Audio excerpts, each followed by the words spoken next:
Hello everyone, this is 7th chapter of 10th class, Glimpse of India. In this chapter we will cover first part of 7th chapter, which is a baker from Goa. Let's start.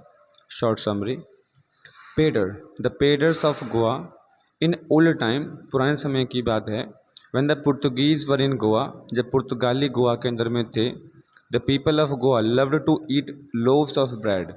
So Goa के लोग जो थे वो बहुत पसंद करते थे bread या पाव रोटी खाना, जिसको हम आजकल पाव भाजी के नाम से जानते हैं। तो मतलब भाजी सब्जी हो गई एंड पाव, तो पाव मतलब खाना पसंद करते थे, उनको कहते हैं loaves. Now these loaves have disappeared. अब वो जो लोव्स हैं वो डिसअपियर हो चुके हैं, बिल्कुल अलग सेंस में तो मिलेंगे लेकिन वो उस सेंस में नहीं है जैसे कि पहला मिलते थे।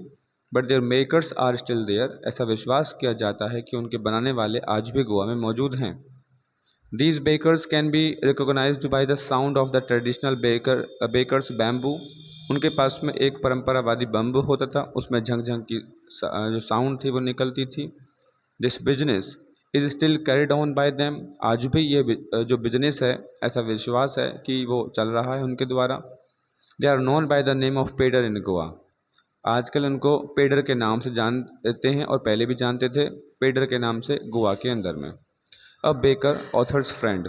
एक जो बेकर था, जो सेकने वाला था, वो या नानबाई वाला, वो ऑथर का, लेखक का दोस्त हुआ करता था। अब baker was the author's friend. एक बेकर ऑथर का फ्रेंड था।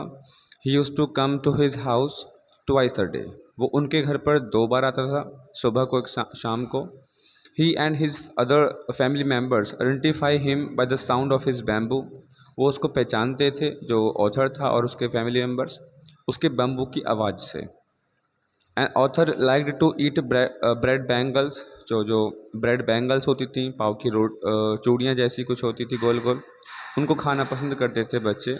But the maid servants use to buy loaves. परंतु मेड सर्वेंट्स थे वो केवल लोव्स खरीदा करते थे। Excitement of children and baker's style.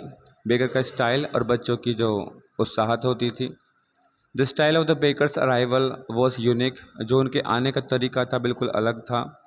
He came with the jhang jhang sound of his bamboo. वो अपने बम्बू के झंग झंग साउंड के साथ आते थे। He supported his basket with one hand. वो अपने एक हाथ से अपनी बास्केट को पकड़ते थे। And banged the bamboo on the ground with the other one. दूसरे हाथ से जो बम्बू था उसको ज़मीन पर दे करके मारते थे, यानी कि सर पर बास्केट रख के एक हाथ से पकड़ लिया, दूसरे हाथ में बैम्बू है और उसको ज़मीन में दे के मार रहे हैं, जिससे कि झंग झंग का साउंड उत्पन्न होता था।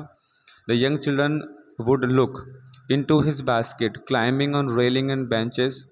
जो छोटे बच्चे होते थे वो उसके बास्केट में झांकते थे, किसी पैरापेट, किसी रेलिंग जो दरवाजे के सामने बनी हुई होती है, और किसी बेंच पर खड़े होकर देखा करते थे झांक कर के बास्केट के अंदर में।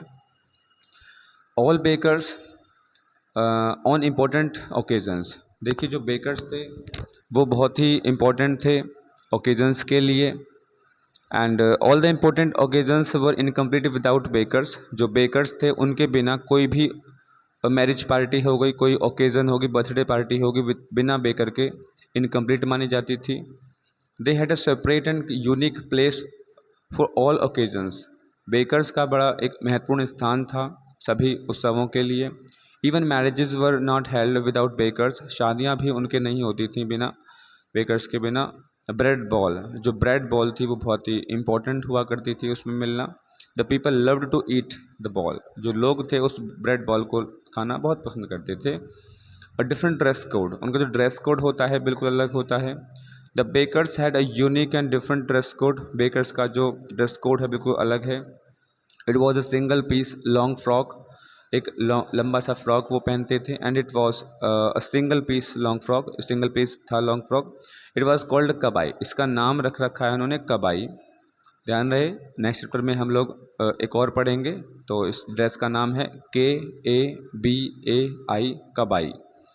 जो बेकर पहनते हैं गोवा के अंदर में ड्रेस, सेकने वाले, नानबाई वाले, उनकी ड्रेस का नाम है kabai. It reach down to the knees. वो घुटने तक होती है।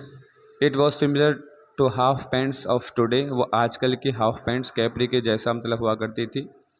दस his dress code made him different personality, इसीलिए उसका जो ड्रेस कोड हुआ करता था उसको एक बिल्कुल विभिन्न व्यक्तित्व वाला व्यक्ति बना दिया करता था।